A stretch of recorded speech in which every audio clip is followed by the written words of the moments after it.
So, hallo, liebe Zuschauer und herzlich willkommen zur German Spirit League GT3 Championship Liga A. Höchste Liga ist heute am Start. Das heißt, wir haben natürlich die besten Piloten in der Liga, sind natürlich vertreten. Wenn ich mir schon auf die Namen gucke, dann muss ich sagen, glaube ich, haben wir heute ein ordentliches, breites Feld hier am Start.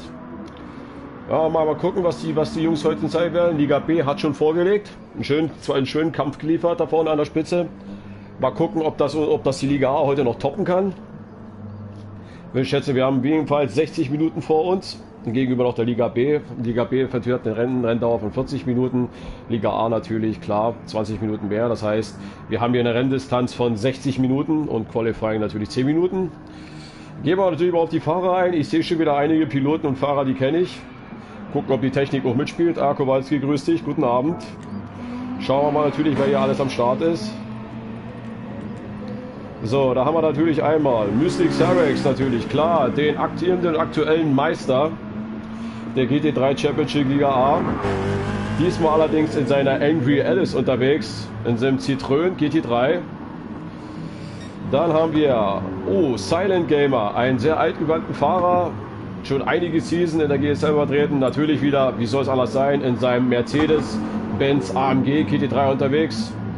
Was ich glaube natürlich auch, das bedeutet, dass auch Blue Dragon Racing wieder hier vertreten ist. Dann haben wir natürlich auch einen altgedienten Fahrer hier im Nissan GT-R. GT3 Boy, grüße dich, freut mich auch dich wieder zu sehen. Bin gespannt, was du auch durch diese Regeländerung auch imstande ist zu leisten in dieser Saison. Mal schauen, da bin ich sehr gespannt. Dann haben wir natürlich auf der 6, sehe ich gerade aktuell, GT3 Boy oder auch das Geo-Dreieck genannt. Im BMW M6 unterwegs, sieh einer an. Auch ein sehr schönes Design von ihm. Wie ich sehe, Blue Dragon ist also aufgestellt mit Ghetto-Meister im Level und GT3 Boy. Dann haben wir natürlich auch Reißendorf Rennsport. Auch im M6, BMW M6 GT3 unterwegs, Songu, der auch beim letzten Rennen der GT4 Championship unterwegs sind. Dann haben wir Aim Torres, der Meister von der letzten Season in der Liga B. Jetzt natürlich Liga A unterwegs. Hat seinen im AMG unterwegs und nennt das Ding auch gleich mal Nightmare. Scharfe Lackierung auf jeden Fall, mein Lieber. Sieht gut aus. Dann haben wir natürlich auch Ur-Team hier drin. Wie soll es auch anders immer sein? HRT, Headquarter Racing. Natürlich die Stammfahrer, wie soll es anders sein? HRQ Dashbeat und wo ist sein Teamkollege? HRQ Tobi. Und diesen beiden Piloten, die ich definitiv hier nicht mehr erklären muss, das sind die ältesten Fahrer hier im Feld. Nicht vom Alter her gesehen, aber sie waren fast schon von Anfang an dabei. Eigentlich kann man sich die Liga A schon ohne die beiden schon gar nicht mehr vorstellen. Die gehören schon zum Inventar. Wir haben aber natürlich auch ein paar Neuzugänge, natürlich auch internationale Zugänge. Da haben wir da einmal Clemsy McKenzie, grüße dich, hello. Und wo ist dein Teamkollege? Ich denke mal, der ist nicht weit oder vielleicht heute nicht vertreten. Das heißt, 99er Motorsports ist hier am Start, aber Clemsys Teamkollege ist normalerweise ist heute wohl nicht am Start. Das heißt, er muss wohl heute alleine ran. Ist hier, wie ich auch sehe, im Lexus unterwegs, auch sehr interessant. Dann haben wir der Liegehorst. Und die sehe ich denn da noch. Klexi ist auch unterwegs. Im WRX. Wer hätte das gedacht? Und ich sehe auch gleich, dass die Teamkollegen auch von der Farbe sind sich, also Klecks und GT3 Boy, beide zusammen auch wieder ein Team. Wahnsinn. Das kenne ich doch irgendwoher. Das finde ich auch wieder sehr, sehr schön, dass man sich wieder gefunden hat. Jedenfalls auch schönes Auto, schöne Lackierung. Ich bin gespannt. So, Jungs. Ich bin mal gespannt jetzt, was die Liga A jetzt hier zu leisten so imstande ist. Das Qualifying startet und wir sind gespannt, wer sich hier die erste Pole holt in der neuen GT3-Saison. Erst schauen wir erstmal mal, ob alle auch vernünftig aus der Box rauskommt. Der erste, der rausfährt, ist Mystic Sarex. Dann haben wir natürlich, wer fährt noch als raus? Scheibenwheel ist rausgefahren, Ghetto-Meister ist rausgefahren, Clemsy McKenzie ist rausgefahren, Aim Torres ist rausgefahren, HLG Dashbeat ist rausgefahren. Comeback. Tobi ist auch losgekommen. Er ist noch in der Box. Klexi ist jetzt auf dem Weg zur Strecke. Gucken wir mal alles weg. Roy ist auch rausgefahren. GT3 Boy und Sogu. Sogu macht sich jetzt auf den Weg raus. Gucken wir, ob GT3 Boy auch gut wegkommt. Ja, sieht so aus. Alle kommen gut aus der Box raus. Das heißt, wir haben schon mal keinen Boxenbug und alle können auf ihre gezeitete Runde sich aufs Qualifying jetzt drauf einschießen. Nochmal zurück zum Fahrer natürlich. Wir haben natürlich wieder die Meister der letzten Season auch natürlich am Start, auch wieder vollständig. Auch Roy Calyptus. Roy und Mystic Sykes fahren beide natürlich für das Infinity Red Bull Racing Team. Letzte Season sind sie im DBR 9 unterwegs gewesen. Diese Season haben sie sich heute mal was einfallen gelassen, da wir natürlich auch in der Liga A ohne Set fahren. Haben auch beide, auch wie ich sehe, unterschiedliche Fahrzeuge genommen. Ne? Mystic Sykes ist den, wo haben wir denn dich, Junge? Ist den Citroën GT3 unterwegs, in seiner Angry Alice. Und Roy, hat mir gesagt, hat in der Corvette unterwegs und nennt sie die Dirty Daisy. Worauf ich wahrscheinlich sagen muss, dass er bei der Namensgebung wahrscheinlich sich wieder an seine Dirty Air des Grauens immer wieder erinnern wird, die er immer ständig um sich herum hat.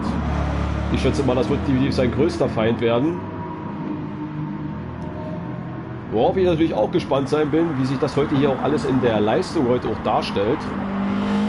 In der Liga B hat man schon gesehen, dass das auf jeden Fall was gebracht hat, was die Dichte angeht. Klar waren gewisse Zeiten auseinander, aber man hat schon an der einen oder gewissen Stellen auch schon gesehen, dass das doch echt interessant werden könnte. Und da sind wir auf jeden Fall gespannt, ob heute die Liga A uns heute hier nochmal wesentlich oder gerade auch mir eines Besseren belehren tut und nochmal für richtig Rennaction ist. So, die Piloten befinden sich jetzt alle schon auf ihrer ersten gezeiteten Runde. Sieht aber hinten ein bisschen so aus, Jungs, das habt ihr gerade alle, sitzt ein bisschen Stau, also ihr sitzt euch gerade ein bisschen im Weg hier, was eure gezeiteten Runden angeht. Clemsy, okay, aber Ghetto-Meister im Level hat den ersten Versuch schon abgebrochen, versucht freie Runde zu kriegen. Roy hat ebenfalls jetzt Verkehr, hilft dir jetzt auch nicht, aber Ghetto-Meister Level lässt Roy vorbei. Ist auch immer sehr interessant zu sehen, die Strecke ist breit und lang genug und trotzdem treffen sich immer alle irgendwo an derselben Stelle. Aber gut, dann schauen wir erstmal auf die Zeiten. Was zum Beispiel der Meister, der aktuelle Meister, wird als erstes vorlegen.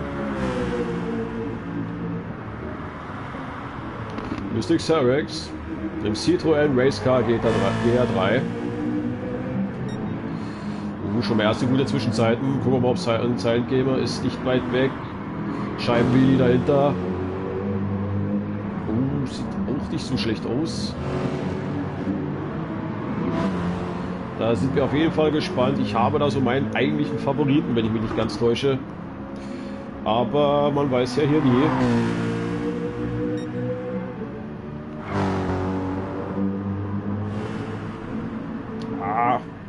Mystic Sykes wird auf jeden Fall stark vorlegen und ich rechne wieder. Die Pole aktuell hatte Sid gehabt in der Liga A, in der Liga B mit 1,55,5.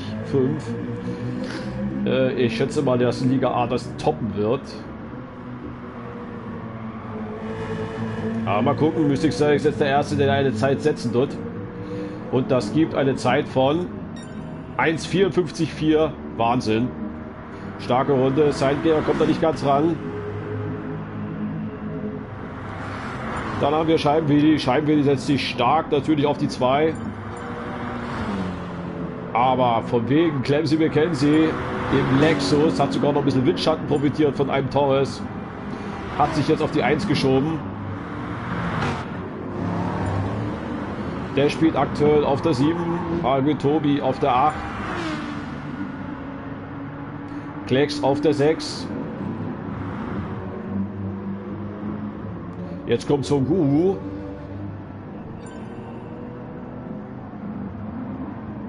Und GT3 Boy. Ghetto-Meister Level ist natürlich, war in die Box, hat sich neue Reifen geholt. Er geht jetzt seine neue Runde.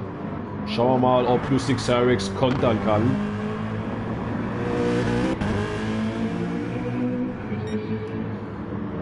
Und sieht nicht so danach aus. Erste Zwischenzeit war keine Verbesserung. Schauen wir mal aktuell auf Clemsy McKenzie, der aktuell die Pole hält mit 1,54,2. Nein, sieht auch nicht danach aus. Nächste Runde gibt keine Verbesserung. Roy kann sich ebenfalls nicht verbessern. Science-Gamer ist ebenfalls auf keine Verbesserung unterwegs. Oh, naja gut, 35.000. Ja, das könnte eine Verbesserung geben. Scheibenwili ist nur 2 Zehntel entfernt. Scheibenwili auf Platz 4. Sieh an. Und wir haben trotzdem wieder sehr enge Abstände.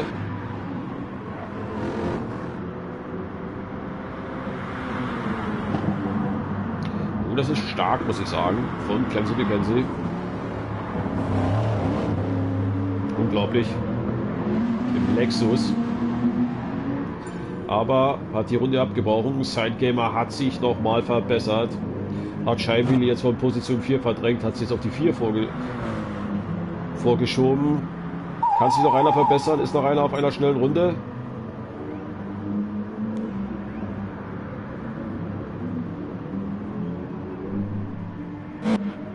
Klecks war auf einer Verbesserung, hat die Runde abgebrochen.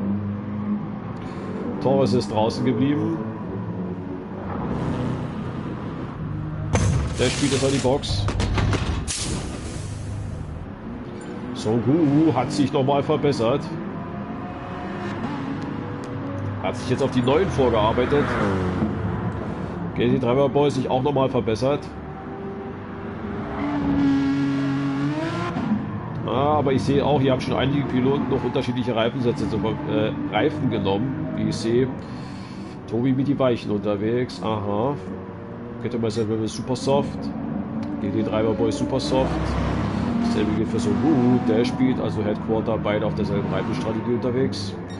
Torres super soft, Flex super soft, Scheibenwili natürlich super soft, Sidegamer super soft, Roy super soft, Ghettomeister Level klar, hat Ghettomeister Level auf die 3.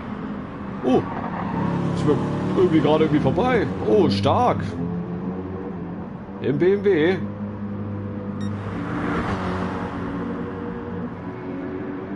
Oh, da bin ich jetzt mal gespannt.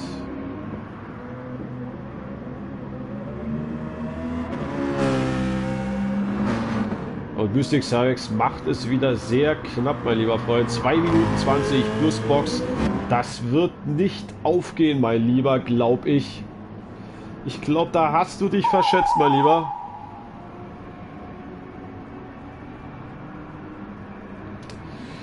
Also wenn du das hochrechnen willst, wenn du wieder auf die Punktlandung genau um 0,0 noch was über die Ziellinie willst, dann wirst du das nicht schaffen. Und ich bin auch der Meinung, nein, er schafft es nicht. Nein. Nein, ich glaube, diesmal schaffst du das nicht, Mystic Cyrex. Dieses Mal war das zu knapp. Und die Zeit reicht mal lieber nicht aus. Da lege ich mich fest. Das heißt, Clemson McKenzie hat jetzt natürlich die Chance, mit einem frischen Satz, super soft, sich die Pole zu manifestieren. Weil ich nicht glaube, dass Mystic Cyrex es rechtzeitig schafft, über die Ziellinie zu kommen, um zu kontern. Dasselbe gilt natürlich auch für Ghettomeister Level. Er bleibt auf seinen Satz Reifen. Roy hat sich nochmal einen neuen Satz super soft aufgezogen. Beginnt jetzt auch seine letzte schnelle Runde. Ja, Sidegamer hat entweder die Runde abgebrochen oder irgendwo einen Fehler gehabt. Das heißt auch für ihn leider, Junge, kann sich nicht mehr verbessern. Aktuell Position 5. Scheibenwili ist auf seiner Boxenrunde, aber das wird knapp werden, mein Lieber. Ich glaube nicht, dass du es mehr schaffen wirst rechtzeitig. Klecks ist auf seiner gezeiteten Runde. Kann er sich nochmal verbessern? Erste Zwischenzeit. Ist auf Verbesserungskurs. Fast 3 Zehntel im ersten Sektor. Der spielt auch nochmal auf seinen letzten Run unterwegs. Dasselbe gilt für Songu. GT Driver Boy ebenfalls. Das heißt, auch Tobi, auch die hinteren Piloten haben jetzt nochmal Chance, vielleicht nochmal Boden gut zu machen. Ich gucke aber mal auf Mystic Cyrex, das schafft er eigentlich nie bei 23 Sekunden. Aber da musst du ja geradeaus fahren. Das schaffst du nie im Leben, selbst wenn du dich dorthin beamst. Das wird, glaube ich, diesmal hast du zu kalt kalkuliert. 10 Sekunden. Nie im Leben. Klick ab. Das funktioniert nicht. Also dann hast du dieses Spiel endgültig gecheatet. Und das war's. Ampel ist rot. Jo. Diesmal um ein paar Sekunden, 5 Sekunden hat er sich verschätzt. Mystic Cyrex aktuell auf der 2. Aber Clemson McKenzie hatte gute Zwischenzeiten gehabt. Und wird natürlich gleich seine Runde nochmal verbessern. Und das geht, nein. bleibt auf der 1. Glückwunsch, mein Lieber, aber kann sich noch einer verbessern. Roy ist auf Verbesserungskurs auf jeden Fall. Nur minimal, aktuell Platz 3. Dann haben wir Ghetto-Meister Level, ist noch auf seiner Endphase. Wen haben wir noch hier? Hat persönliche Bestzeit.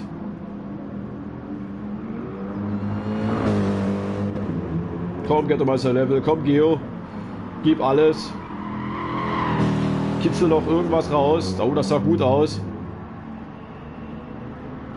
Und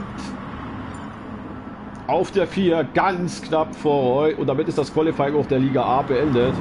Erstmal auch Glückwunsch an Clemson McKenzie für die Pole. Aber das war nur die halbe Miete. Denn jetzt geht's los. Das Rennen.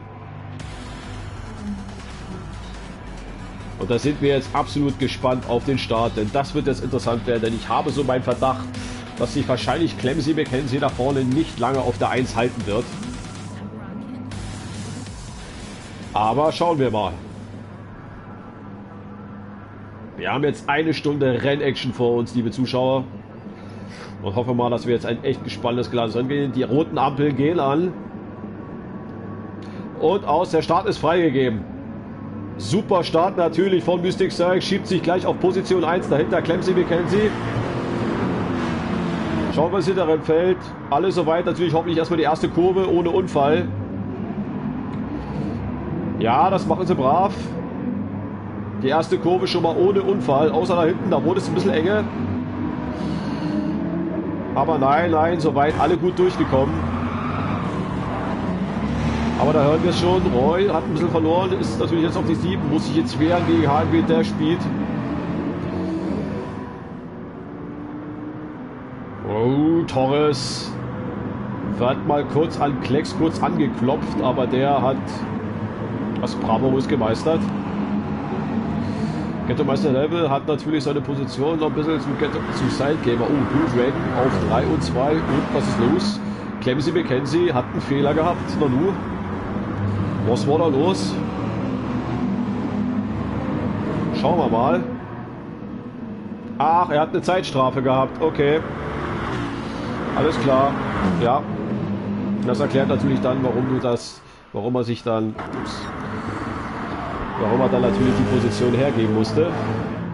Das heißt, aktuell der Führende haben wir Mystic Cervix auf der 1, dann natürlich Sidegamer auf der 2, dann Ghetto-Meister Level auf der 3, das heißt Blue Dragon auf 1 und 2.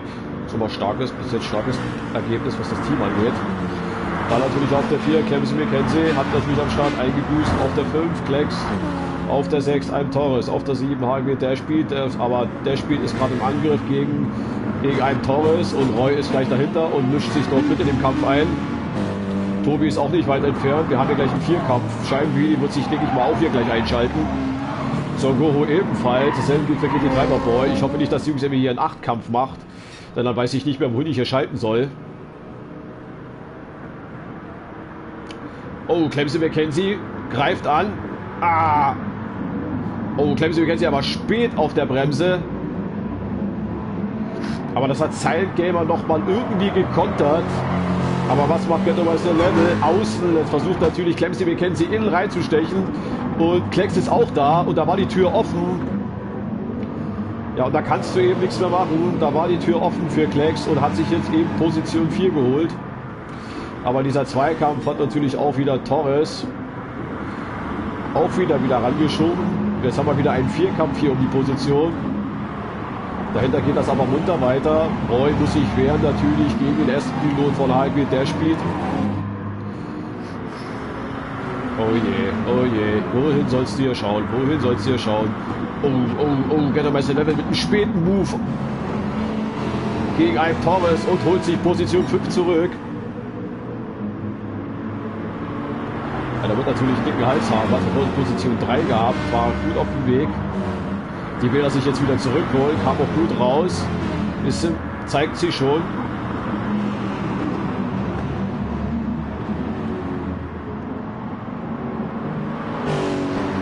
Kann Torres wegziehen. Da vorne macht auf jeden Fall Mystic Strikes da, wo er eigentlich Ende der Season aufgehört hat in der letzten Machtmeter. Und versucht sich abzusetzen. Sandgamer versucht natürlich an Clemsy dran zu bleiben. Der wiederum natürlich muss aufpassen, weil Klecks versucht ebenfalls dran zu bleiben. Dasselbe gilt für Ghetto-Meister im Level und auch für Alm Torres und auch für Roy, Kalyptus und auch für HG, der spielt und auch für Scheibenwilli und auch für GT Driver Boy und so weiter. Die ganze Linie. Und jetzt haben wir schon Runde 3, liebe Zuschauer. Und was sehe ich hier? Einen munteren Kampf. Wieder einmal. Wahnsinn. Ja, Kevin, hallo, grüße dich. Ja, du kannst Roy die Daumen drücken, aber Roy muss, glaube ich, heute richtig arbeiten, um weiter nach vorne zu kommen. Ja, kann Sandgamer mithalten mit Clemsy McKenzie. Was ich nicht glaube, da muss er nach dem Rückspiegel schauen und muss auf Klecks achten. Auf Klecks die 88 achten. Der wiederum muss natürlich auch gucken, denn der hat Ghetto-Meister Level hinter sich, der einfach wieder zurück auf Position 3 will oder 2, egal wie, der will aufs Podium. Das ist ihm einfach egal. Dann haben wir natürlich auf der 6 Torres, natürlich für sein erstes Liga A-Debüt. Muss ich, glaube ich, auch erstmal einstellen und drauf einfinden hier, wo hier steht. Das erste Rennen gilt sowieso immer so noch. Das erste Rennen schaut man erstmal, wo man steht.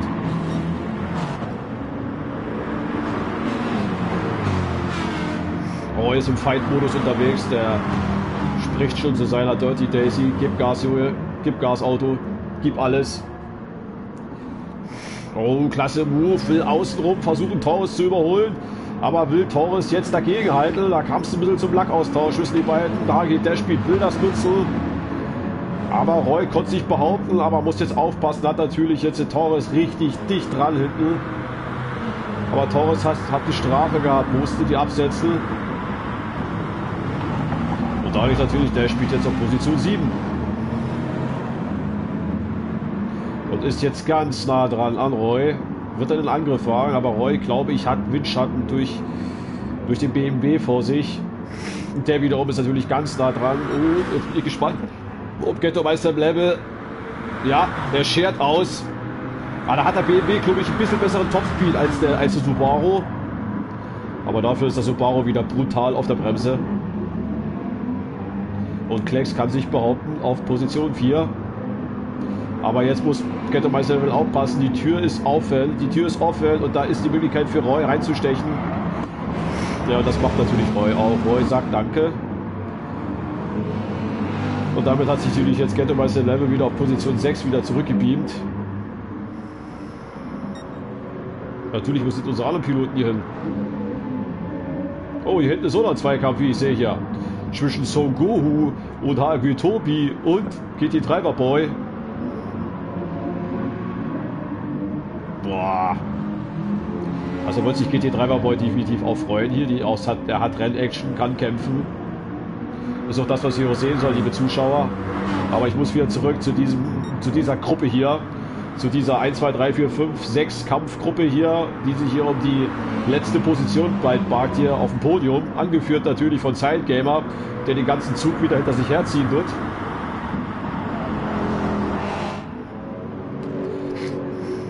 Clemsy kann sich absetzen natürlich. Fährt auch fast denselben Speed wie Mystic Cyrex. Das heißt auch, Mystic Cyrex muss vorne pushen. Kann sich nicht ausruhen, muss alles geben. Der Lexus-Pilot ist definitiv auf den Fersen. Ja, Roy, ich soll dich doch mal grüßen von Annalena und Ben. Die beide feuern dich an. Also Junge, gib Gas, gib deinem Auto die Sporen. Oh je, oh je, oh je, oh. Jetzt muss ich Sandgamer aber richtig wehren gegen Klecks. Der versucht es natürlich außen herum, aber da muss er aufpassen, denn Roy Kalyptus lauert dahinter und wartet, bis die Tür wieder offen ist. Aber Klecks war schlau genug und hat die Tür noch gerade so noch zugeschmissen. Der wiederum, Roy muss natürlich jetzt aufpassen, weil von hinten drückt jetzt Ghetto-Meister im Level und will die Position wieder sich zurückholen. Das wiederum natürlich tut wieder Dashspeed wieder ranbringt. Der hat natürlich wieder Torres im Schlepptau. Der wiederum hat wieder Scheibenwilli im Schlepptau. Und schon haben wir wieder ein 1, 2, 3, 4, 5, 6, 7 Kampf. Wir haben hier einen 7-Kampf, liebe Zuschauer. Ein 7-Kampf, sowas hatten wir noch nie. Also ich kann mich jedenfalls nicht erinnern, dass ich hier einen 7-Kampf hatte. Wir sind in der 5. Runde und ich habe 7 Autos in einer Sekunde. Also ich weiß gar nicht mehr, was das kann man einfach nicht mehr überbieten. Das ist der Wahnsinn, einfach nur der Wahnsinn, der Wahnsinn. Die geben sich ja alle. Jetzt muss Silent Gamer, glaube ich, der will schon gar nicht mehr nach hinten gucken. Der hat die ganze Meute hinter sich. Das ist ja wie der GT4 hier. Der kann er schon gar nicht mehr sehen. Klecks wiederum, dem merkt er eigentlich keine Wahl, weil da hinten kann der auch nicht gucken. Der wird sich sagen, Junge, Alter, gib da vorne Gas, ich hab Druck hinten. Und Silent Gamer putzt mal schon wieder, pusht und gibt alles, aber du wirst einfach nicht los, du kommst nicht weg. Aber Klecks greift an, Klecks wird sich sagen, ich muss hier vorbei, ich muss Land gewinnen. Aber Silent Gamer macht brav die Linie zu. Und alle dicht gefolgt, dicht gefolgt. Der Spiel muss aufpassen. Torres ist definitiv in Angriffsposition. Definitiv in Angriffsposition. Torres will definitiv wieder sich die Position zurückholen. Der Spiel versucht auszuscheren, versucht Torres den Windschatten zu nehmen. Kann er machen. Torres bleibt natürlich dran, will versuchen anzugreifen auf der Bremse. Will es außen versuchen, aber der Spiel macht die Linie zu. Und da ist kein Vorbeigang. Aber hier geht's weiter. Jetzt hat sich Roy an Klecks vorbeigeschoben. Da müssen wir definitiv mal, wenn sich das hier mal beruhigt hat, vielleicht mal gucken. Aber ehrlich gesagt bleibe ich erstmal hier mal auf den Kampf hier, weil ich habe das Gefühl, sobald ich hier umschalte, werde ich hier sofort wieder einen Zweikampf wieder verpassen. Schauen wir mal auf die hinteren Positionen. Hier geht es auch noch munter weiter. Songo hat sich jetzt ein bisschen abgesetzt. GT3 war bei aktuell 11, der aktuell schlusslich Tobi. Tobi bleibt aber dran. Und hier geht's weiter. So, Scheibenwilli, Junge, du kennst mein Motto. Du bist auf Position 9. Junge, du musst vorbei. Wie du das auch machst, lass dir was einfallen. Greif in die Trickkiste. Junge, du musst da eigentlich irgendwie sehen, dass du da vorbeikommst. Beam dich vorbei, schleich dich irgendwie vorbei, fahr mit dem Zug, nimm den Bus, aber du musst vorbei. Du guckst dir das schon wieder so lange an, das kennst du doch immer. Torres lauert definitiv auf den Fehler. Der spielt, muss aufpassen, hat Druck ohne Ende. Ich muss hier vorne wieder gucken, hier gleichzeitig will wir jetzt hier von allen kämpfen. Silent Gamer natürlich spielt auf der Bremse. Roy versucht es in. Roy, starkes Manöver, aber oh, das ist die Chance auch für Klecks. Da war die Tür offen. Gleichzeitig muss ich nach hinten gucken. Torres jetzt an der spielt vorbei, aber der wird kontern. Scheinbar lauert immer noch dahinter. Der spielt kontern. Ja, das sieht so aus. Stark. Ich gucke wieder nach vorne. Jetzt hat sich Roy auf die 3 geschoben. Frage ist, bleibt er dort? Oder wird jetzt der Subaru die Bremse raushauen? Oh, spät. Und da war die Tür offen für Silent Gamer. Hatte einen Quersteher gehabt. Kommt nicht gut aus der Kurve raus. Aber Klecks will innen zumachen. Und außen ist Silent Gamer. Aber Roy, da kommt Ghetto Meister Level. Der sieht die Tür. Der sieht einfach die Tür. Er will da rein. Er will in diese Tür dort rein, damit er sich auf die Position schiebt. Aber Roy hält dagegen. Der will diese Position nicht hergeben. Jetzt hat sich Silent Gamer auf Position 6 geschoben. Was ist denn jetzt wieder los? Boah, 3 Autos. Oh, versucht Ghetto Meister Level. Oh nein. Oh, Teammates. Beide sind sich beide einig. Ja, Ghetto Meister Level im Feiermodus unterwegs. Der lauert. Klecks konnte das ein bisschen nutzen. Konnte sich ein bisschen freischwimmen. Aber wie lange? Da kommt dann die Corvette, hat jetzt definitiv mal Druck von den beiden Blue Dragon Piloten. Und hier geht der Kampf noch munter weiter zwischen HMW Dashweed, einem Torres und Scheibenwilli. Hier geht es auch munter weiter. Songu hat sich jetzt endlich mal abgesetzt, begibt sich jetzt endlich mal auf den Kampf nach vorne. Tobi ebenfalls jetzt, hat sich jetzt wohl gefangen, wie ich aussehe. Oh, GT3 Boy muss einen Fehler gehabt haben, hat abgerissen. Schade, Junge, aber trotzdem, go, gib Gas, 45 Minuten, da ist noch alles drin. Und hier geht's munter weiter. Und hier geht's munter weiter. Und hier geht's munter weiter. Jetzt Scheibenwilli hinter Torres. Da vorne sehe ich schon wieder einen Angriff. Da muss ich schon wieder nach vorne gucken. Was sehe ich jetzt hier wieder hier? Roy versucht. Nein, ich glaube, Ghetto Meister hat es versucht. Oh. Da kam ein Quersteher von Roy. Roy musste vom Gas. Sidegamer an die Box, versucht einen Undercut. Jetzt muss ich natürlich wieder gucken, was macht Ghetto-Meister Level. Ist nah dran an Eukalyptus. Dahinter sehe ich auch, der spielt aktuell, muss sich erwehren gegen Torres und gegen Scheibenwilli. Roy, was wirst du versuchen? Der BMW wird es auf der Bremse versuchen, dich anzugreifen. Oh, der BMW wird, denke ich mal, ja, das denke ich mal, wird ein Problem werden für Roy. Ich glaube, den BMW wirst du nicht abschütteln können. Und wenn ihr beide so weitermacht, dann sehe ich da hinten den nächsten Kandidaten, der so allmählich immer mehr auf euch zurast. Denn das ist der Speed. Der wiederum hat dann Torres und Scheibenwilli im Schlepptau. Aber Ghetto-Meister Level ist hier im Feiermodus unterwegs, nicht im Kampfmodus unterwegs. Sie hat den Stier ausgepackt. Hat den blauen Drachen jetzt in sich ausgepackt, in sich gefunden. Schreit hier nur noch Attacke. Die will hier all in gehen. Und jetzt versucht es wieder. Innen war die Tür offen, aber da macht Roy zu. Wohin soll ich hier schauen? Klecks kann sich da vorne absetzen. Glück für ihn, aber Roy muss sich strecken und sich wehren, was das Zeug hält, mit allen Füßen und Händen, alles was er hat. Aber Ghetto-Meister Level will einfach vorbei.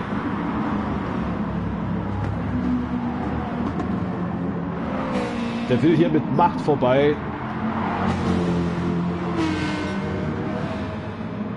Was macht Roy? Wird Roy reagieren mit einem Box? Oder wie lange kann er sich gegen diesen gewaltigen Druck dort noch wehren, die er vom BMW hat?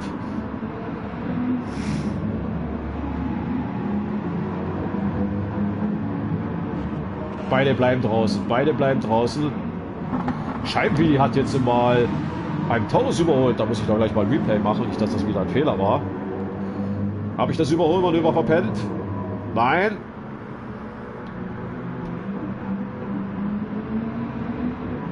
Tatsächlich. Scheibenwilli ist an Torres vorbei. Unglaublich. Unglaublich. Ich werde verrückt.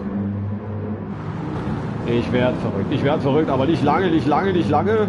Junge, was machst du? Torres ist wieder dicht dran. Ich gucke mal auf die Position dahinter. Ja, das ist so gut. Nähert sich wieder. Tobi ist an die Box. Okay, Sidegamer hat sich jetzt die Mediums aufgezogen. Klar, Reifenpflicht. Will er absetzen, ist richtig. Scheibenwilli muss sich wehren gegen Torres. Ich muss vorne geht der Kampf immer noch munter weiter. Klecks hat Glück, hat wirklich Glück, kann sich absetzen da vorne.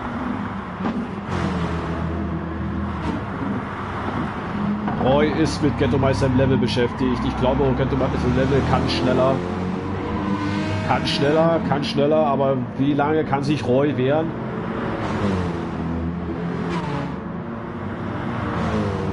Der BMW hängt ihn und klebt ihn nicht nur im Kofferraum. Ich denke mal, er sitzt auch schon praktisch schon wieder auf seinem Beifahrersitz. Oder klopft ihn schon von hinten an die Schulter. Wie lange kann Roy noch halten, den Druck?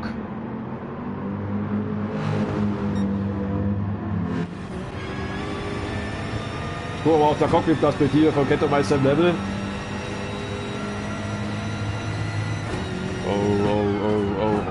Roy hat alle Hände voll zu tun, seine Daisy auf der Strecke zu halten. Geo mit seinem Power BMW will hier einfach wie eine Sidewinder oder wie eine Tomahawk vorbei, egal wie. Jetzt sitzt er gut im Fenster, gut im Windschattenfenster, er kommt ran, greift da an, auf der Bremse. Und aber Roy macht zu, aber hat jetzt Ghetto-Meister im Level den besseren Exit. Nein, das ist nicht der Fall. Nein, Roy macht innen zu. Wahnsinn. Aber da ist die Tür offen für Ghetto-Meister im Level. Da war die Tür offen für Ghetto-Meister im Level und er ist vorbei. Da konnte sich auch Roy irgendwann nicht mehr wehren. Irgendwann kam der Fehler, auf den Ghetto-Meister Level gewartet hat, aber ich glaube, Roy will sich mit dieser Sache hier nicht arrangieren, will zurückkontern. Frage ist, ob seine Reifen das noch mitmachen. Jetzt bin ich gespannt, ob der Speed wie sie sich wieder ranarbeiten kann an Roy, denn der hat nämlich Scheibenwili jetzt wieder hinten dran. Sie an GT Driver Boy, war mal letzter, hat sich jetzt wieder auf Position 8 vorgearbeitet. Sein Gamer natürlich war an der Box, Boxen bereinigt. Aktueller Rückstand 43 Sekunden auf den Führenden. Torres ebenfalls an der Box gewesen, hat sich nagelneues Supersoft geholt. Tobi an der Box gewesen, sind sie Mediums aufgezogen und der aktuelle Schlusslicht Songu ebenfalls an der Box gewesen, hat die Mediums aufgezogen. Okay. Schauen wir weiter nach vorne. Ghetto-Meister Level kann, wie erwartet, hat mehr Speed. Kann noch schneller, kann sich absetzen. Roy. Vorne bleibt der Abstand relativ gleich zwischen Mystic Sex und Clemsy McKenzie. Ja, beide fahren, würde ich sagen, ungefähr haben dieselbe Speed. Also mal ist der eine Zehntel schneller, mal so der andere. Also das wechselt immer mal so hin und her zwischen die beiden. Aber jetzt, klar, Ghetto-Meister Level bleibt draußen, will versuchen, noch eine schnelle Runde nachzulegen. Aber Roy musste reagieren, denn seine Reifen waren platt. Dasselbe gilt für Scheibenwili an der Box, der spielt an der Box. Klecks an der Box. Klecks war natürlich einer der ersten, der an die Box gegangen ist. Was werden sie sich aufziehen? Ich bleib mal auf Klecks.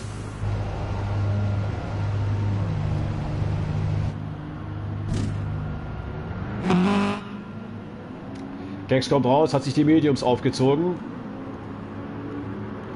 Roy hat sich auch die Mediums aufgezogen, hat aber auch nur ganz wenig getankt. Ah, okay. Ich denke mal, wie die Reifenregel genauestens einhalten. Er plant definitiv eine andere Strategie. Guck mal, was sich sein Gamer gedacht hat. Sein Gamer war natürlich nach dem Stop, ja. Da bin ich gespannt. Der spielt natürlich ebenfalls, hat natürlich ein bisschen Zeit verloren. Dasselbe gilt auch für einen Torres. Es zieht sich so ein bisschen das Feld auseinander. Liebe Zuschauer, das ist auch jetzt auch mal die Gelegenheit, dass der Kommentator sich, denke ich, mal ein Glas nimmt und mal was trinken wird. Und mal kurz Luft holt. Weil eben schon langsam die Stimme heißer wird hier.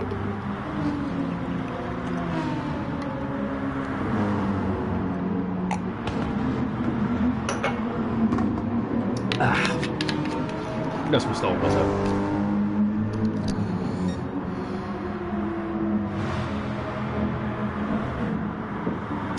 Naja, Roy hat natürlich viel weniger Sprit im Tank als Klecks. Hat definitiv die Corvette jetzt einen Gewichtsvorteil. Ghetto-Meister Level geht jetzt an die Box. Jetzt bin ich gespannt, wo er rauskommt. Ich schätze mal eigentlich nach die beiden Kampfhähne. Roy ist dran. Aber Roy ist auf einer anderen Strategie unterwegs als Klecks. Das muss man im Auge behalten. Aber Roy müsste eigentlich jetzt vorbei. Aber da hat er mal kurz angeklopft. Spielt der Querspeer Ghetto-Meister Level in die Karten, denn der will zurück auf Position 3. Hat aber auch nur ganz wenig getankt. Dieselbe Strategie, okay. Da kommen die beiden. Und es reicht für Ghetto-Meister Level. Aktuell Position 3.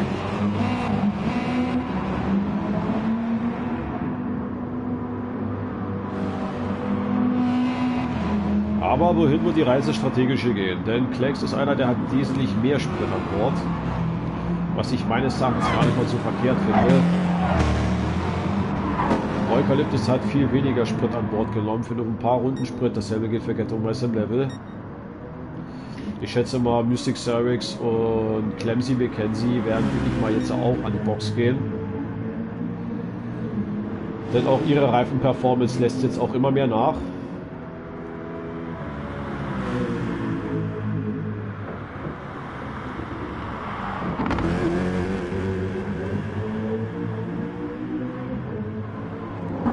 Aber nein, Mystic Cervix bleibt draußen, fährt noch eine weitere Runde. Clemsy reagiert, geht an die Box. Setzt natürlich dadurch auch Mystic Cervix unter Druck, der reagieren muss. Klecks muss sich immer noch wehren gegen Eukalyptus.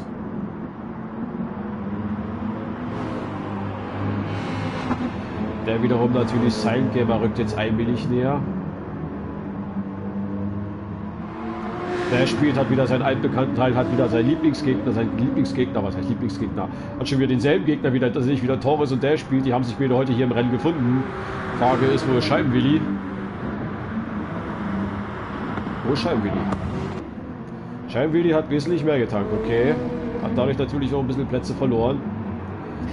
Und jetzt hat sich Sidegamer in den Kampf hier eingemischt. Roy mit einem dicken Quersteher hat natürlich jetzt viel an Exit verloren. Sidegamer ist im Angriff. Frage ist, versucht er das jetzt innen, aber Klecks macht innen brutal zu. Aber den Einlenkpunkt erwischt er auch nicht ganz und da hat sich leider Klecks verbremst und das ist natürlich die Chance für Sidegamer und auch für Roy vorbeizukommen. Selbe ist natürlich hier vorne wie auch der Kampf zwischen Dashbeat und einem Torres. Torres natürlich mit allem, was er hat, der will auch vorbei. Dashbeat erfahren genug, weiß, was er zu tun hat. Torres sucht sich eine andere Strecke aus, wie ich das wohl gesehen habe. Track Limits mal lieber. Das war aber spitz auf Knopfdruck, aber Torres versucht es mit Macht irgendwie vorbei. Da ist aber ein ordentlicher Kampf hier. Da ist noch ein bisschen Biegen und Brechen unterwegs. Noch ein bisschen mit der Brechstange. GT3 war aber immer noch auf seinen ersten Satz Reifen unterwegs. Scheibenwilli natürlich ebenfalls oft durch den Stop wieder zurückgefallen. Muss natürlich auch aufpassen, hat Tobi hinter sich, aber Tobi muss jetzt seine Box antreten, sein Sprit ist alle. Lustig sei, geht es wie erwartet an die Box, reagiert also auf den Undercut von Clemsy McKenzie. Clemsy McKenzie biegt jetzt gleich auf der Start-Zielgeraden ein. Was macht Mystic Cervix? Da kommt Clemsy McKenzie.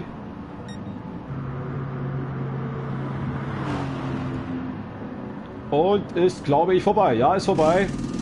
Der Mystic Cervix tut wesentlich mehr Sprit tanken als Clemsy McKenzie und ist dadurch natürlich auf Position 2 auch zurückgefallen. Bedeutet natürlich jetzt auch, dass beide auch unter unterschiedlichen Strategien unterwegs sind. Da weiß ich auch noch nicht, wo die Reise hier hingeht. Das muss ich weiterhin beobachten, was die beiden hier machen. Jetzt gucke ich mir aktuell Position 3 natürlich safe aktuell. Oder sagen wir mal relativ safe bis jetzt. Retomeister im Level. Auf der 4 natürlich Sidegamer. Top-Ergebnis schon mal für Blue Dragon. Dann auf der 5 Eukalyptus, der hier heute richtig fighten und beißen und einstecken muss. Dann haben wir Klecks auf der 6. Der leider nach seinem Ausritt und ins Kiesbett wieder zurück, die sich natürlich wieder zurückkämpfen will. Und glaube ich, das auch sogar tut.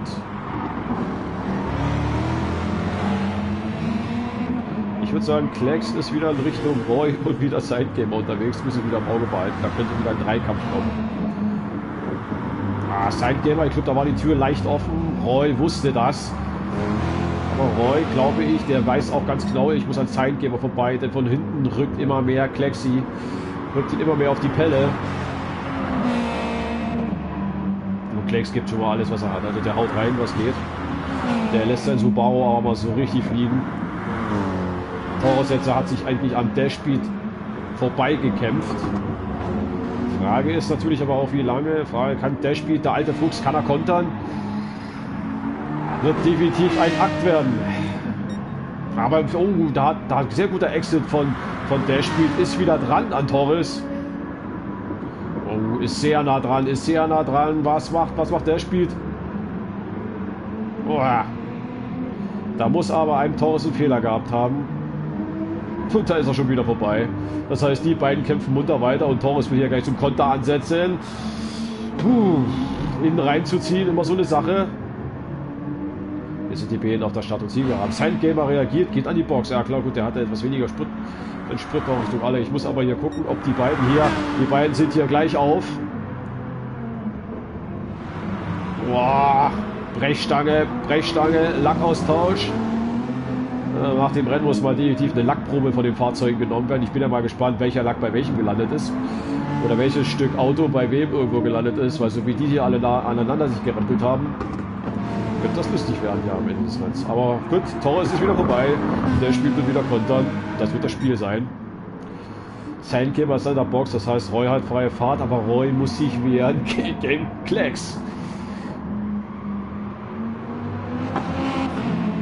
Ja, und da schreibe ich auch, sehe ich auch im Chat. Der Nissan da sagt, go Klecks, ja Klecks, du wirst angefeuert im Chat. Gib Gas, Junge. Hau rein. Du kannst dir die Corvette schnappen.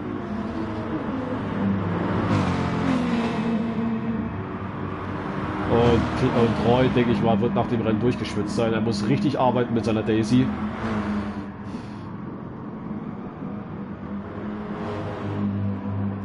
Ja, der Subaru ist schnell in den Kurven, aber auf der Geraden, glaube ich, hat die Corvette noch ein paar Kohlen mehr im Feuer.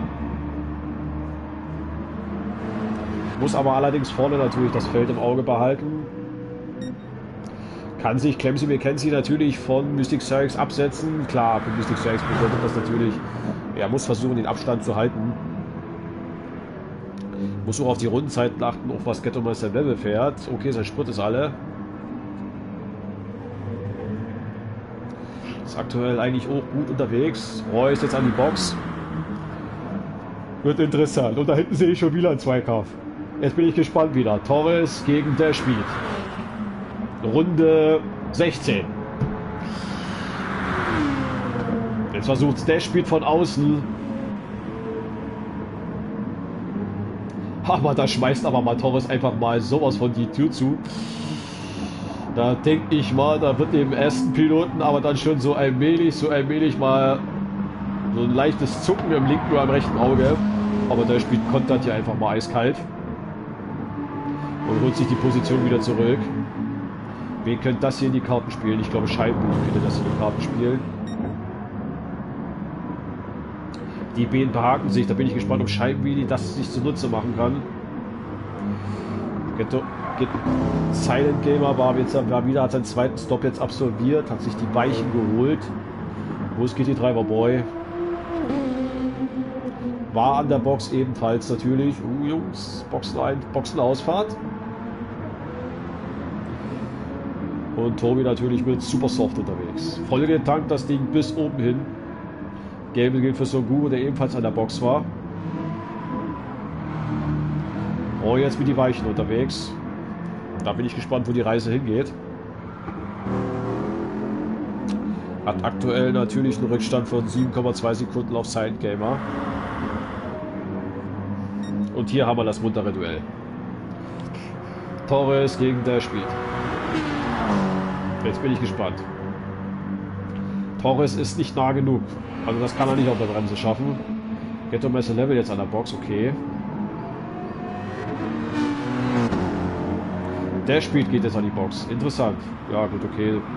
Hätte vielleicht noch eine Runde fahren können, aber sein Sprit war wohl doch zur Neige. Hat seinen Sprit vorgezogen, hat seinen Stop vorgezogen, aber Ghetto-Meister Level musste an die Box, denn sein Sprit war alle.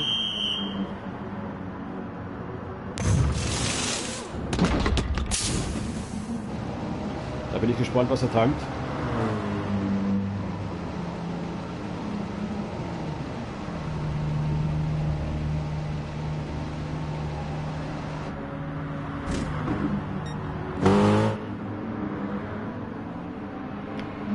Silent Gamer kann sich vor Ghetto-Meister Level setzen.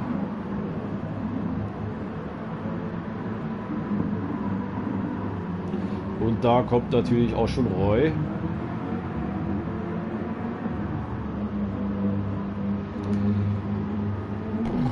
Interessant. Da spielt aktuell für Super Soft, hat genauso viel Sprit drin.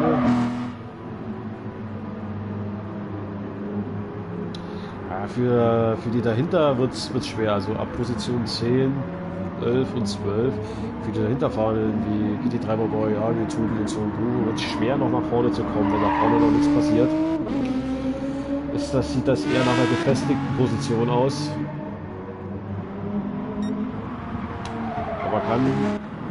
Der spielt jetzt wieder auf Tuchfühlung gegen Torres. Torres natürlich ist eigentlich jetzt gezwungen, an die Box zu fahren.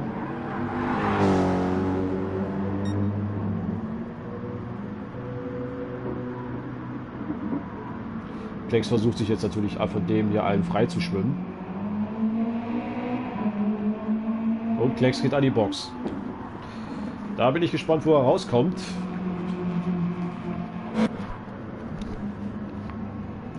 Was macht Torres?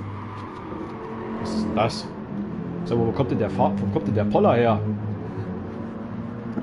Wer hat denn den Poller da in die Kurve gesetzt? Na, das ist ja mal genial. Würde irgendjemand mal bitte den Poller dort wegfahren? Keine Ahnung, wo der Poller steht. Die fahren alle vorbei. Ha! Irgendjemand hat sich einen Scherz erlaubt und hat den Poller da einfach mal in die Kurve gestellt. Aber sowas von auf die Ideallinie.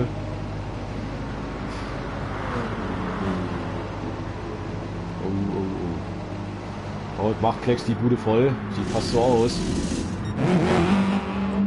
Klecks ballert die Hütte voll.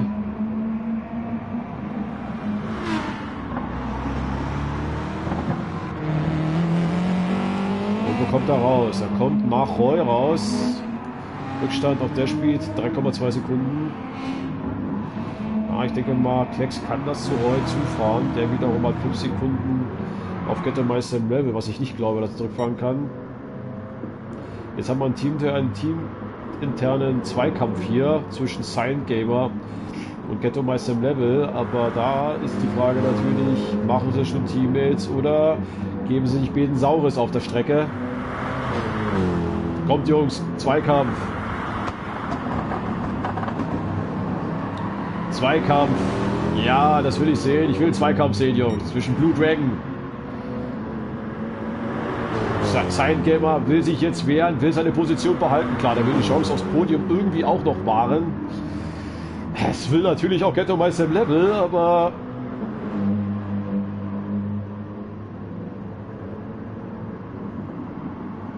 Silent Gamer will die Position nicht hergeben. Das finde ich auch gut so.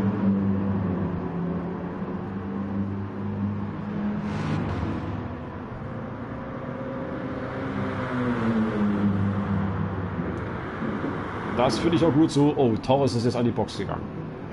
Ich denke mal, er wird eher Zeit verloren haben und wird sich schätzungsweise mal hinter Dashspeed wieder einfinden. Die beiden muss ich hier im Auge behalten. Der Poller ist immer noch da, das finde ich ja wirklich witzig. So. Roy aktuell Position 7. Wird, denke ich mal, aufpassen müssen, denn von hinten lauert Klecks. Dashspeed ist auch nicht mehr weit. Groß Torres, Ghetto-Meister Level jetzt an Silent Gamer vorbei. Aber kann Silent Gamer nochmal kontern? Nein.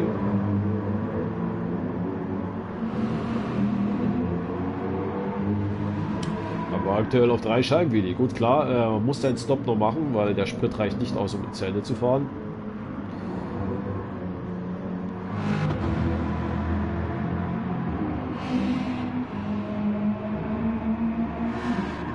Ist die Frage, ob Klecks jetzt noch genug Saft in die Knochen hat und noch sich versucht, wieder an Roy heranzuarbeiten. Dashspeed und Torres, wo sind die beiden Kampfhähne? Beide haben sich erstmal ein bisschen neutralisiert. Aber Torres ist auch auf die Mediums gewechselt und Dashspeed auf die Super Soft. Aber gut.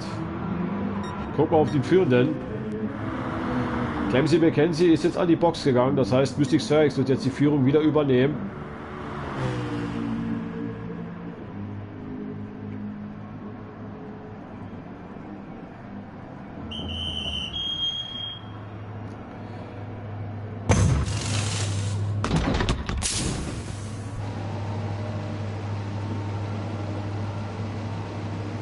Bin gespannt, was der tankt. Geht auf die Weichen und ein bisschen mehr als 50%, okay. Ja, Mystic Spherix kann noch wesentlich länger draußen bleiben, hat noch wesentlich mehr Sprit. Glaube ich, könnte sogar auch zu Ende fahren, wie ich das aussieht. Ich glaube, Mystic Spherix versucht ganz klar zu Ende zu fahren. Das wird seine Taktik sein, auf jeden Fall. Bedeutet jetzt natürlich auch für Clemsy McKenzie zu kontern und Vollgas zu geben. Ghetto-Meister im Level versucht natürlich Position 3 irgendwie zu sichern. Sprit hat er genug. Reifen müsste auch hinhauen. Vielleicht. Ja, mal schauen. Schauen wir auf die hinteren Positionen. Roy aktuell 5. 5,2 auf Signgamer, aber nur noch 1,92 Sekunden auf Klecks. Das heißt, Klecks rückt näher. Das war in der letzten Runde auch sage und schreibe 7 Zehntel, die sich Roy eingefangen hat. Oh, Roy. Der Subaru-Pilot rückt näher.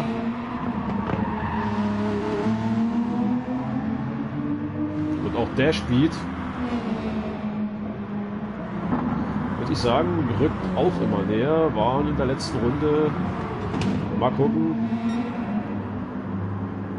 Ja, die letzte Runde von Roy war eine 56,7, Klecks war eine 56,0 unterwegs. Der spielt mit einer 55,6, also hat schon 1,1 Sekunden auf Roy aufgeholt. Da bin ich gespannt, ob sich hier nicht wieder ein Dreikampf bildet.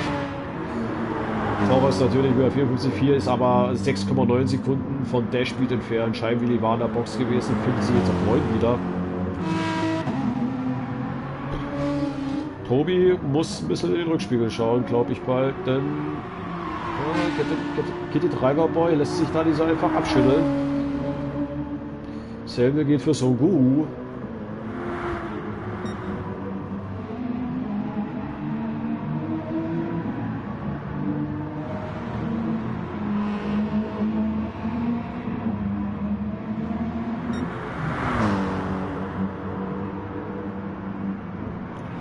Roy muss auf jeden Fall jetzt pushen. Roy muss auf jeden Fall jetzt pushen.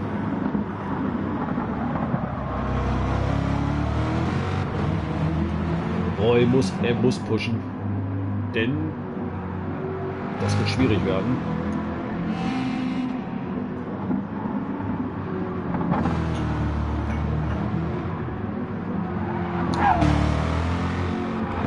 Ja, letzte Runde Roy, 55,9. Guck mal, was Klecks gefahren ist. 55,6. Der spielt auch wieder 55,6, das hat wieder 3 Zehntel gewonnen. Roy gibt definitiv alles, drückt, gibt Gas, weiß, dass von hinten Druck naht. Aber wie lange können seine Reifen das mitmachen?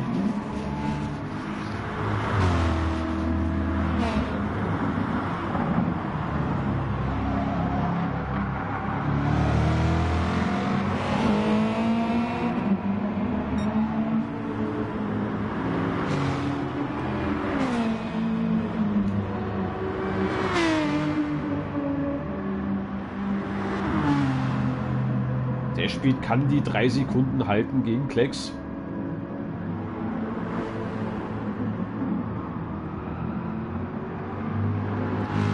Roy ist am absoluten Limit unterwegs. Aber ich glaube, da war Klecks schneller. Dasselbe gilt für der Speed. Aktueller Rückstand auf Roy hat Speed 4,3 Sekunden, 4,2.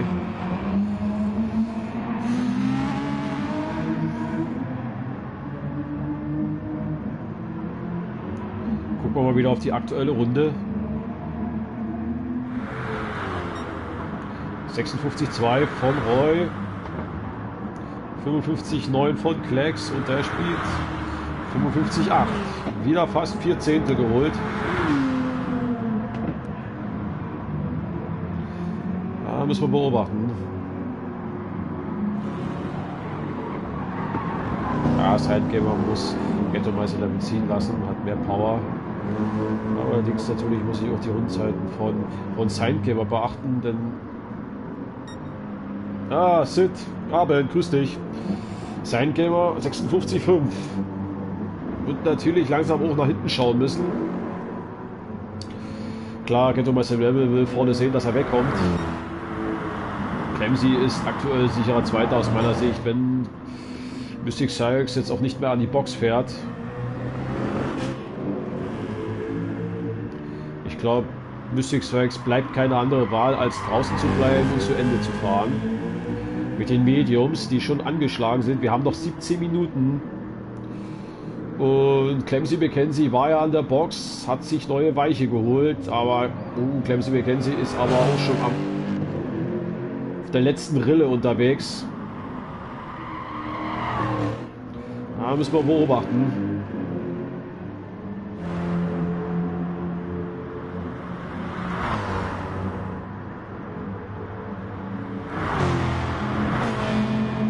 Klecks rückt näher. Nur noch, oh, der Abstand nur noch unter einer Sekunde. Das aktuell auch der Speed rückt immer näher. Nur noch 3,7 der Rückstand. Ja, Klecks, Roy bekommt allmählich Probleme. Sein Game war an der Box. Ja gut, sein Sprit war alle. Der musste ja reagieren. Kann sich Roy auf Position 4 behaupten. Das wird schwer werden. Das wird sehr schwer werden. Denn Klecks ist bereits im Windschatten.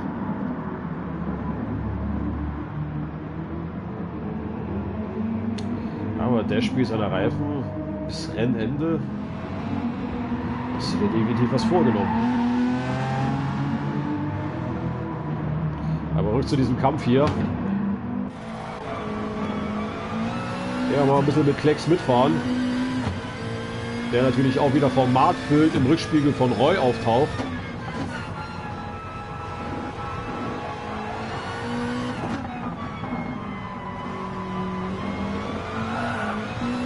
Ja, du, aber ist aber Klecks wirklich mit allen Händen und Füßen hier unterwegs. Was ja dann, das Subaru hat eine schöne Rückfahrkamera, das finde ich auch mal interessant. Oh, der spielt. Ja, der spielt sieht die beiden schon. Ja, kommt näher. Muss man beobachten. Aber zurück zu diesem Kampf hier, liebe Zuschauer, um Position 4. Klecks hat natürlich die besseren Argumente. Oh, die Corvette braucht mehr Reifen. Das wird Roys Problem werden. Dafür ist die Frage, wie lange kann Roy sich verteidigen? Das wird schwer werden. Der Kevin, da Roy hat heute definitiv voll zu tun. Er muss heute richtig ackern hier.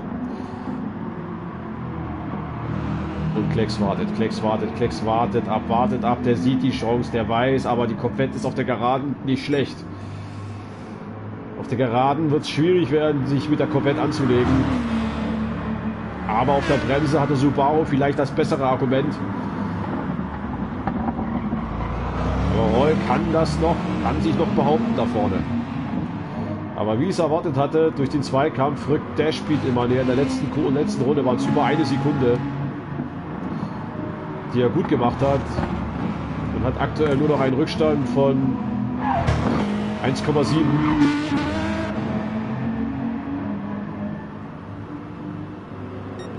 Da wäre ja gelacht, wenn jetzt der Speed der lachende Dritte ist in dieser Nummer.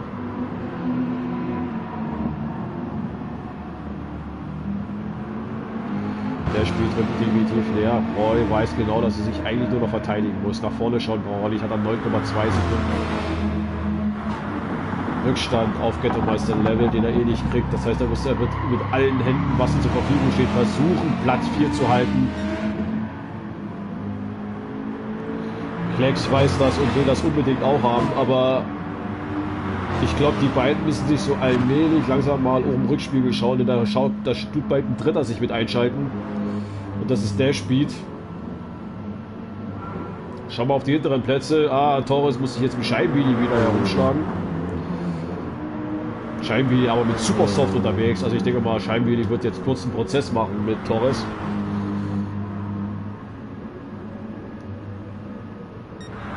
Boah. Ja, das wird schwer werden. Also dich mit Medium zu verteidigen gegen ihn, der super weich hinten drauf hat, das wird schwer werden. Da wird der BMW irgendwann nochmal, wirst du keine Wahl mehr lassen. Scheibenwili ist jetzt im Angriffsmodus.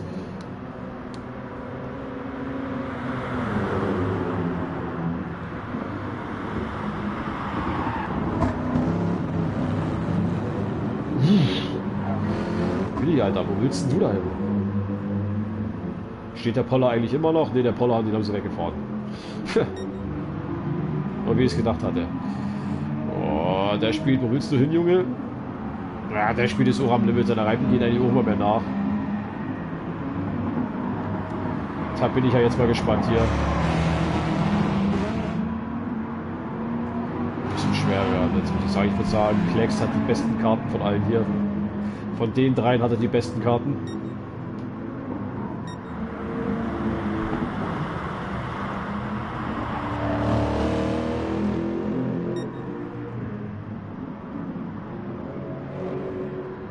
Und für Mystic Selx ist der Punkt of No Return schon längst drüber. Das heißt, für Mystic Selx, ihm bleibt jetzt keine Wahl, als jetzt durchzufahren bis Rennende. Und für Clemson McKenzie hat noch 11 Minuten Zeit, diese 13,2 Sekunden irgendwie wegzumachen. Pusht auch natürlich wie ein Wahnsinniger. Das war in der letzten Runde 3 Sekunden. Also wenn Clemson McKenzie mit dem Tempo so weiterfährt, würde ich sagen, reicht der Vorsprung mal nicht aus. Sarex, da wirst du Probleme kriegen, wenn der so weiterheizt, dann hat er dich eingeholt. Ghetto-Meister Level sicherer, aktuell auf Position 3, aber dahinter auf Position 4, 5 und 6 ist hier noch voll im Gange.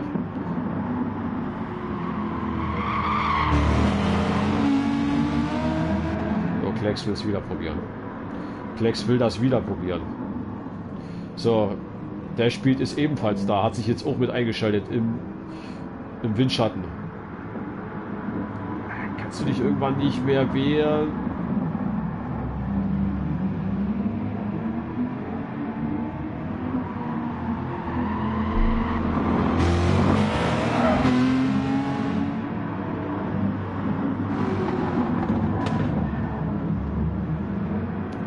Ach du heiliges Blechlein.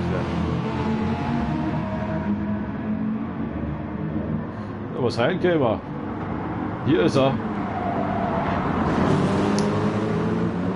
Tut sich jetzt mit Torres und mit Scheibenwilli herumschlagen. So, war der Torres eigentlich an der Box? Der Torres ist immer noch auf seine Mediums unterwegs.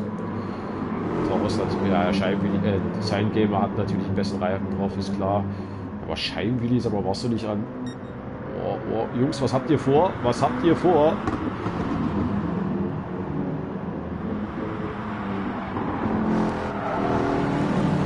Jetzt aber los, Willi, aber jetzt aber mal vorbei hier, Junge.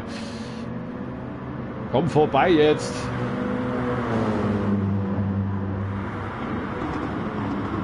Der Torres kann sich eigentlich mit den Mediums nicht mehr wehren und... Was ist denn das? Moment, was war das denn?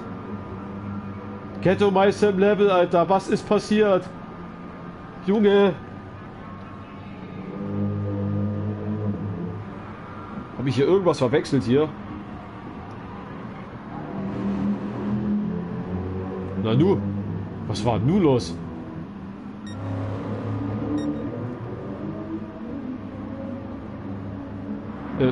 Verarsch mich jetzt hier, ist auf der 3. Nee.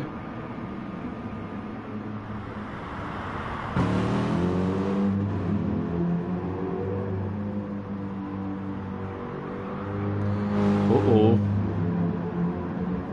Ruhig Stream. Ganz ruhig.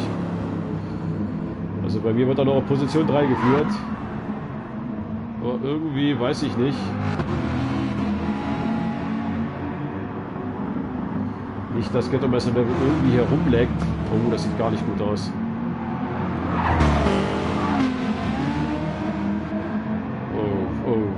Oh. Ah, ist wieder da. Gibt wieder Gas. Ui. War ich jetzt erschrocken? Oh. Ich schaue da lieber nicht hin. Ich hoffe, dass er auf Position 3 bleibt. Weil das sieht mir irgendwie aus, als tut der arme Kerl gerade rumlecken. Oh, ich ahne es. Bitte nicht, Junge. Das wäre so bitter. Ich schaue da am besten gar nicht hin. Ich schaue am besten auf diesen Zweikampf hier. Aber bis jetzt wird Ghetto-Meister Level auf Position 3 weiter gelistet. Und bleib auch lieber da, Junge. Wäre auch echt schade. So, und Klecks hat noch 6 Minuten Zeit, sich hier irgendwie was einfallen zu lassen, um an Roy Kalyptus vorbeizukommen. Ey, Roy, deine Reifen sind eigentlich total runter. Aber wenn ich mir die von Klecks angucke, die sehen doch fast funkelnagelneu aus. Ey, wie kann sich Roy eigentlich noch wehren? Also, ich meine, an die Box fahren will der auch nicht mehr. Der weiß genau, das bringt nichts mehr. Ich verliere Zeit, aber wie soll er sich wehren? Die Corvette nimmt ja mal richtig die Reifen ran. Oh, für Roy wird das schwer werden. Für Roy wird das schwer werden, sich auf Position 4 zu halten. Wie lange? Wie lange, das ist die Frage. Oh. Und der spielt es dran. Der spielt hat sich wieder angearbeitet, aber seine Reifen sind eigentlich auch platt.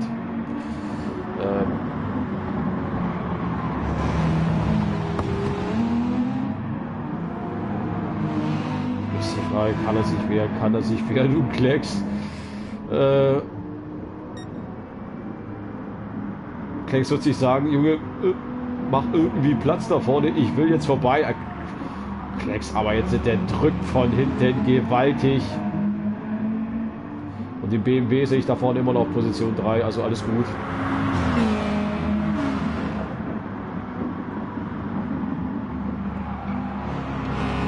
Aber Klecks weiß auch, er muss jetzt langsam vorbei, weil ihm geht irgendwann noch mal die Runden aus. Wir haben noch 5 Minuten. Der spielt, überlegt sich vielleicht auch, was er tun wird, oder ob er sich sagt, okay, mal schauen, was die beiden machen.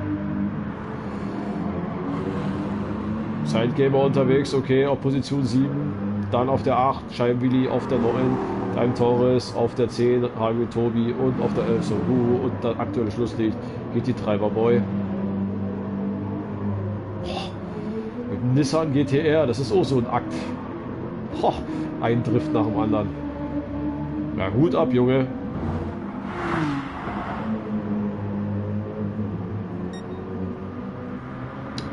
Da kann Scheibenwilli nochmal auf Silent Gamer aufschließen.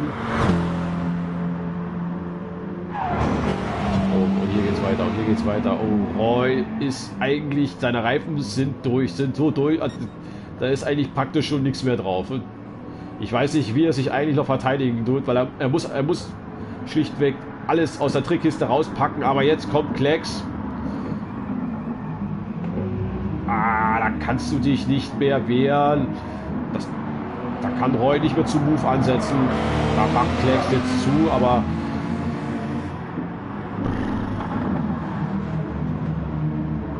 ja gut, da sind schlichtweg einfach Roy die Reifen ausgegangen. Wieder ein Drift. Der spielt jetzt hinten lauert, aber seine Reifen sind eigentlich auch schon runter. Frage ist, können seine Reifen noch mehr als die von Roy?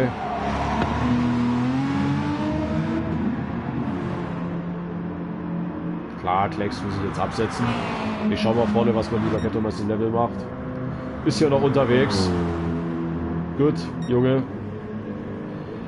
Und vorne wird die Luft immer dünner. Immer dünner. 58, nein.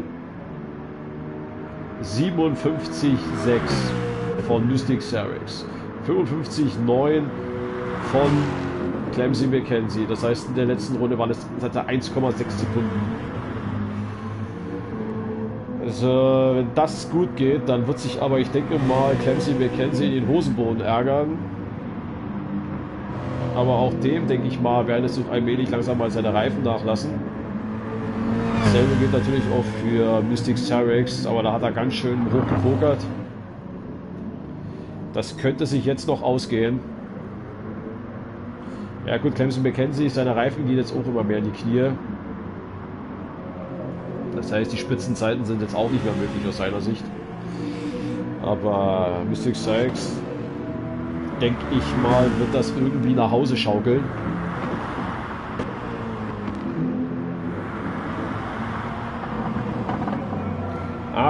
Das weiß ich nicht. Das weiß ich nicht, ob Clemson McKenzie noch genug Saft hat, dass er wirklich noch nah genug an Mystic Cerex rankommt. Mal gucken auf die nächsten Runden, aber ich schätze mal, das wird dann nur noch die eine Runde werden und ich glaube, das schaukelt ja noch irgendwie hin. Ghetto Master Level aktuell sicherer Dritter, wenn hier nichts weiteres passiert. Klecks genauso, konnte sich jetzt absetzen von Roy Calyptus. Roy wiederum kann das jetzt ein bisschen kontrollieren auch, aber seine Reifen sind platt. Dasselbe gilt für Dashbeat. Fernkämpfer kann sich ebenfalls noch behaupten vor Scheibenwilli. gucken wir auf den Kampf irgendwo dahinter. Nein, aktuell scheint es nirgendwo ein Kampf zu sein. Irgendwo. Aber auf den Führenden, der jetzt in seine letzte Runde geht.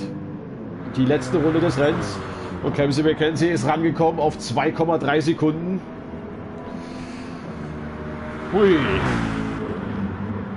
Junge, da pokerst du aber gewaltig.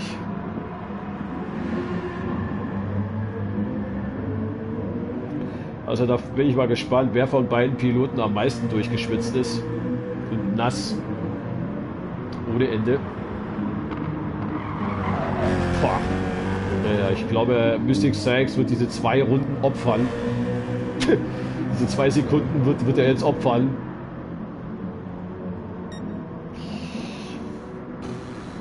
Ja, gut, ich meine, wenn es sich mit Druck besser fahren tut, okay. Aber ich glaube, der ein oder andere Pilot, der will das bestimmt überhaupt nicht haben. Bei denen gehen die Rundenzeiten jetzt wirklich in die Knie. In der letzten Runde waren es auch wieder fast über 2 Sekunden, die Clemson McKenzie schneller war. Aber Clemson McKenzie ist noch am Limit unterwegs, das sieht man auch. Und Mystic Sykes schaukelt das noch irgendwie über die Ziellinie. Das war auf Daniel bezogen. Ach, okay. Okay, entschuldige, Sid. Habe ich jetzt nicht gedacht. Ich dachte, du meinst die beiden vorne jetzt.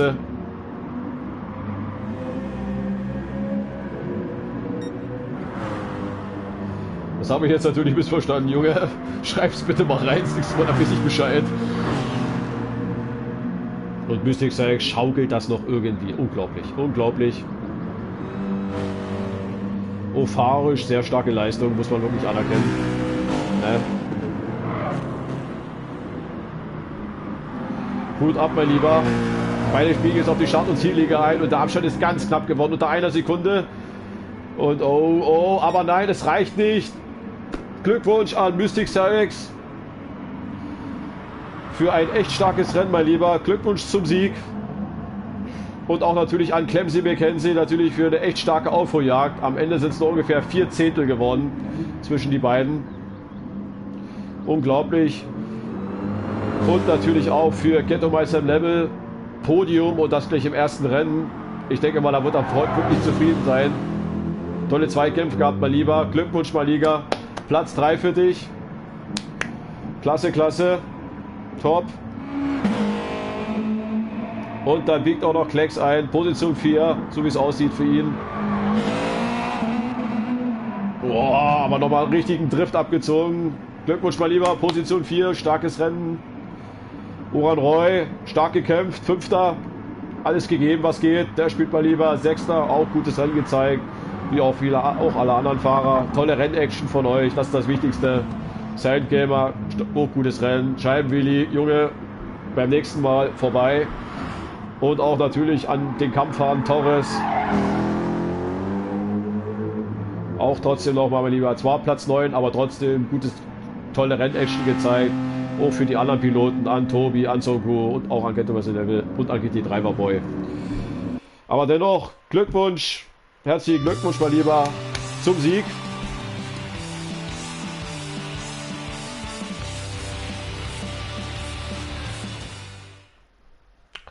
So, dann werde ich mal Podiumsinterview starten. Liebe Zuschauer.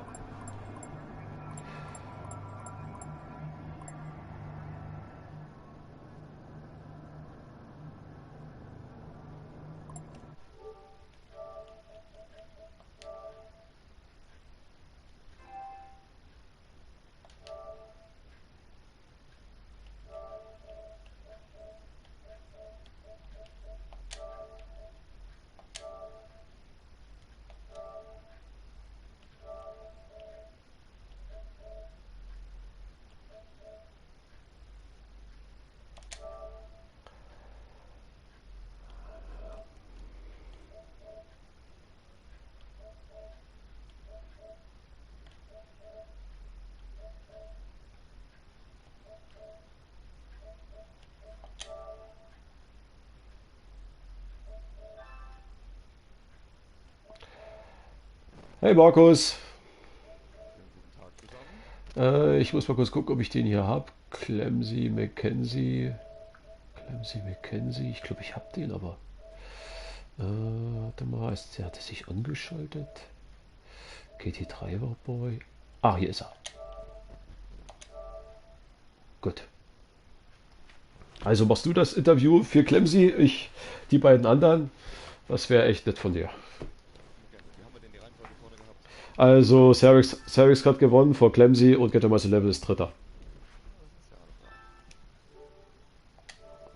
Ich mach Clemsy und dann kannst du wieder Cervix machen. Genau. Okay. So, liebe Zuschauer. Ich schaue erstmal nochmal auf den Stream.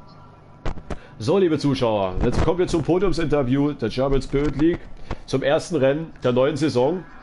Und was wir schon eins vorweg sagen müssen, bevor wir das Podiumsinterview sagen, die Regeländerung hat sich bewiesen, definitiv. So spannend wie jetzt war es, glaube ich, schon eine Weile nicht mehr, auch was die Kämpfe angeht.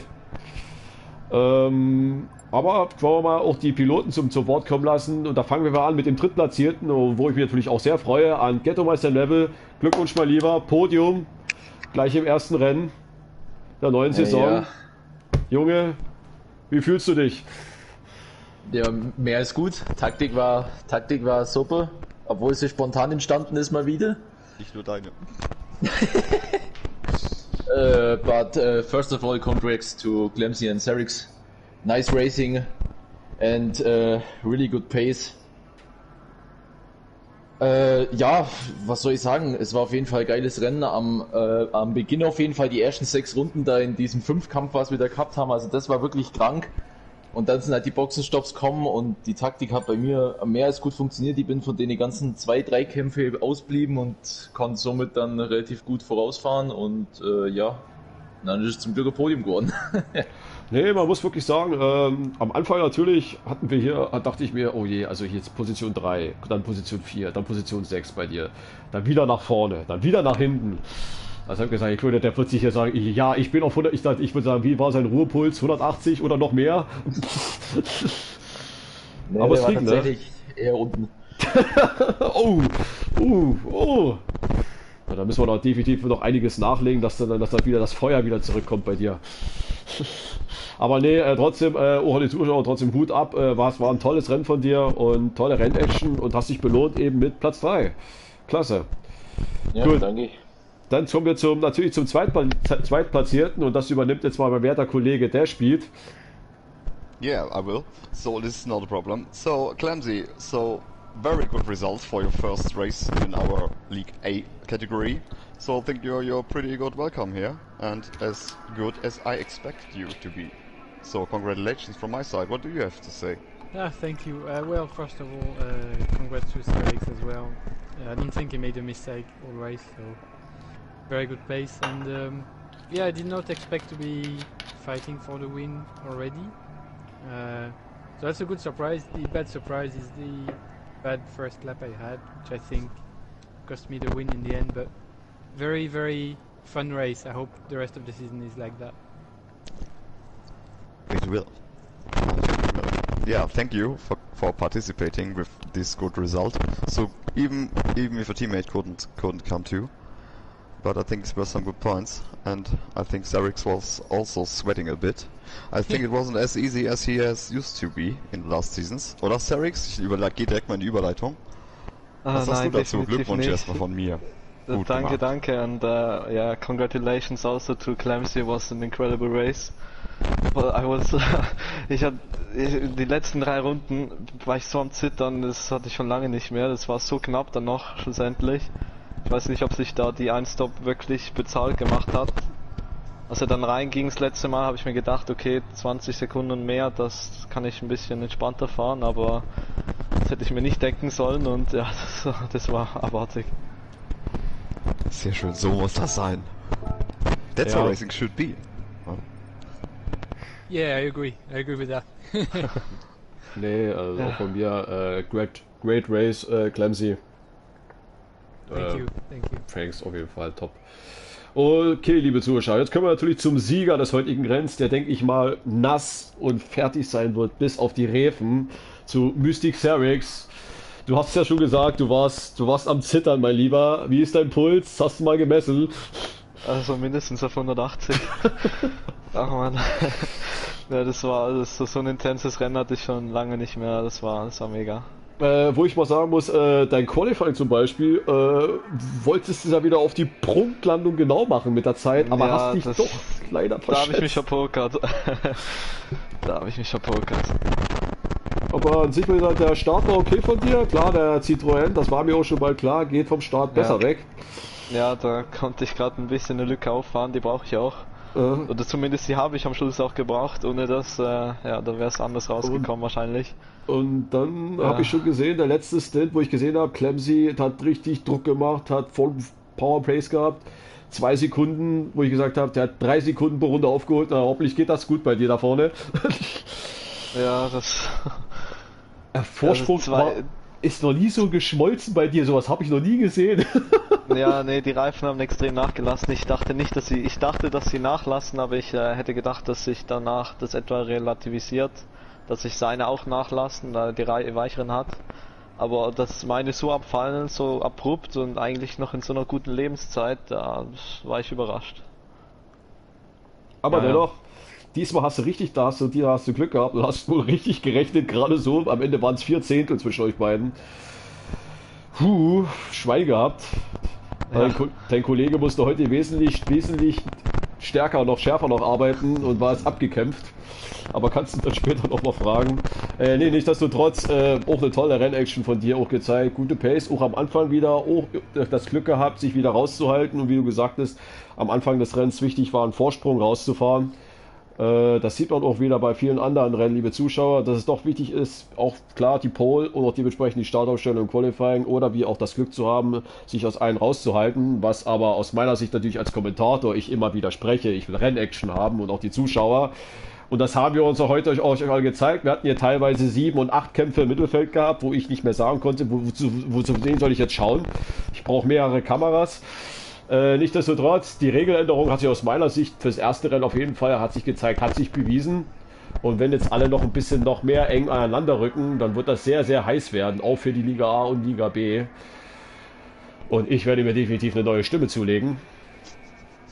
Weil ich werde das dann nicht mehr schaffen oder wahrscheinlich irgendwann hier mal vor lauter Reederei irgendwann am Luft holen bin, aber egal. Nee, liebe Zuschauer, ich bedanke mich auch im Chat bei euch fürs Anfeuern, für die Jungs, auch an die Kollegen hier, an Clemsy, an Mystic Cervix, auch an Delspied und auch an Ghetto Meister Level. Danke nochmal, liebe Leute, thanks a lot, ich freue mich und auch schaltet auch wieder ein beim nächsten Mal, wenn wir wieder dabei sind. Und zwar nächste Woche, glaube ich, schon wieder geht's weiter mit der GT4-Meisterschaft. Schaltet auch da wieder ein.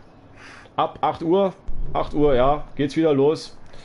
Und da geht der heiße und muntere Kampf weiter. Und da wird auch, denke ich mal, der amtierende Weltmeister auch mit dabei sein. Cervix. Ja, ich denke schon. Wirst wohl langsam mal müssen, ne? Du hast einen Titel zu verteidigen. Aber Nein. die Konkurrenz schläft. Ja. Okay, gut. Okay, ach nee. Nee, stimmt. Nee. Lass ihn ruhig die Gruppe 4 Titel verteidigen, dann kümmert er sich nicht. Nee, das war Roy. Entschuldige, Roy. Roy war der Meister. 4-3, Ah, ja. ja. Stimmt, Roy hat den stimmt. Meister gewonnen. Entschuldige, Roy. Roy, wenn du das gehört hast, ich nehme alles zurück. Du hast den Titel geholt. Ich denke mal, du wirst in der nächsten Season, in der nächsten Rennen dabei sein. Und mal gucken. Nee, ich bedanke mich bei allen Beteiligten, ne? Auch im Chat und bei allen Leuten und wünsche euch allen noch einen angenehmen Samstag und noch ein angenehmes Wochenende. Aus meiner Sicht dann Tschüssi, goodbye, für Tschüss next zusammen. race. Thanks a lot. Ciao. See you next Bye. race. See you next time, guys. Jo, tschüss. Oh.